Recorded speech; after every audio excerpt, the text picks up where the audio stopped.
Luz? Sim. Sol? Não. Privacidade? Escuridão? Não. Vamos lá então. Oi gente, tudo bom? Pra quem não me conhece, meu nome é Lara Tiz e eu sou arquiteta. No vídeo de hoje a gente vai falar sobre como proteger a nossa casa do sol excessivo, daquele calor de rachar que entra pela janela e frita qualquer um. Até certa época não existia concreto para se construir as casas. As casas eram feitas então tijolo sobre tijolo. Por isso então que as janelas dos edifícios antigos são pequenas. E aí, para elas ficarem maiores, elas ficavam mais compridas.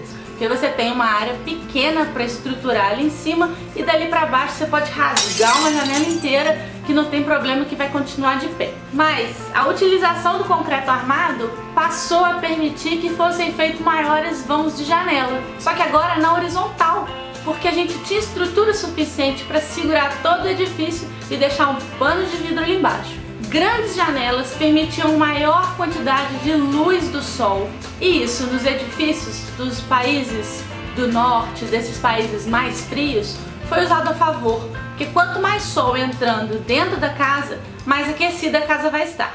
Mas o Brasil, sempre de olho no que acontecia lá fora, resolveu trazer isso pra cá. A gente sempre copiando os gringos. Mas adivinha, a gente tem um clima tropical. Aqueles edifícios todos de vidro, batendo sol o dia inteiro dentro, e ele não ajuda em nada esquentando o lugar que já tá quente. Mas a gente só foi perceber isso depois. Vou pôr uma cortina. Aí fica lindo, aquela cortina cor de papel pardo, sabe? E aquela poeira subindo junto com aqueles documentos de Brasília. Foi aí então que surgiu o Breeze Soleil, e com isso a possibilidade de você controlar a insolação dentro desses edifícios. E ele é um dos elementos mais marcantes da arquitetura modernista. A gente na época tinha Oscar Niemeyer. Cara, o Niemeyer, ele viveu no tempo dele, ele viveu essa transformação, ele viveu isso tudo. Isso caracteriza justamente os projetos dele. Existem várias maneiras da gente lidar com esse sol que bate na nossa janela e frita a gente. Os breezes são excelentes aliados no controle da insolação. Eles ficam posicionados de uma maneira que faz com que a luz entre, mas o sol não entre. Então a escolha de material desse breeze é que é importante, porque esses breezes vão ficar ali chuva e sol o dia inteiro.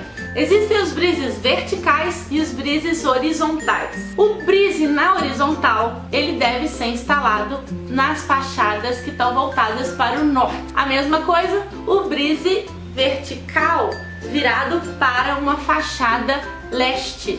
De tarde, a fachada oeste é a mesma coisa, breeze na vertical, que o sol vem de cima para baixo, que aí o prédio vai estar protegido o tempo todo, beleza? Vamos pensar comigo aqui, ó. Outro elemento que também faz esse tipo de controle de insolação são os cobogós. Existem cobogós de diferentes materiais, e os mais usados são os cobogós de cerâmica e de concreto.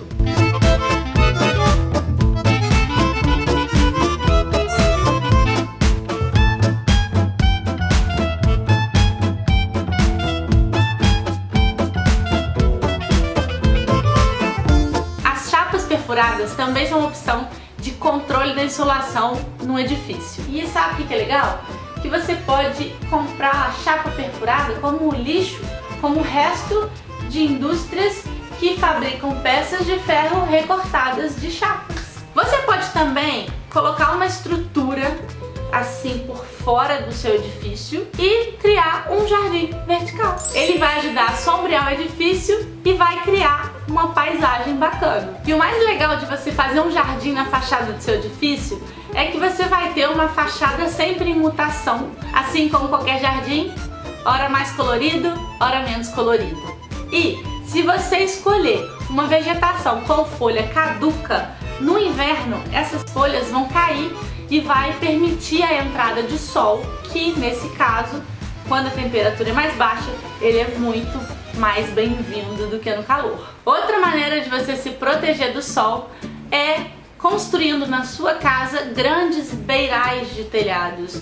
Esses grandes beirais vão criar grandes coberturas e as grandes coberturas protegem as janelas do sol. Quanto maior a cobertura, menos sol vai bater nessa janela. Mas aí você tem que tomar cuidado também para não escurecer demais o seu ambiente. E se esses beirais são feitos de ripas, por exemplo, a gente tem os pergolados. Existem também alguns sistemas automatizados para fachada que controlam exatamente a entrada de sol de acordo com a temperatura, de acordo com o horário, mas isso assim é outro nível. Depende do quanto que você vai investir naquilo ali. Essa você não sabia. Todos esses itens que eu falei até agora são muito semelhantes entre si. Eles trabalham de uma maneira bem parecida. A partir do momento que você usa dessa técnica para proteger a sua edificação, você vai estar criando para o seu edifício uma segunda pele. E aí, quando a gente faz isso com a nossa construção, constrói essa segunda pele, a gente está construindo um invólucro. E esse tema invólucro é tão importante que já está até virando um estilo de arquitetura. E isso está acontecendo agora. Os prédios contemporâneos mais importantes construídos estão trabalhando em cima desse tema. E sempre, se a gente for pensar bem, com o objetivo de controlar termicamente aquele edifício. E aí, basta você escolher qual invólucro você quer para a sua casa. Olha o que vai definir. Só o gosto mesmo. Só o gosto.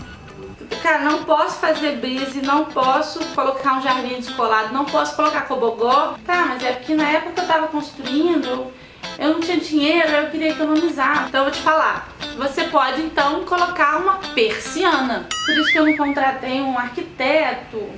Persiana, brise, pergolado, tem a mesma lógica. Mas, eu vou pôr uma cortina então.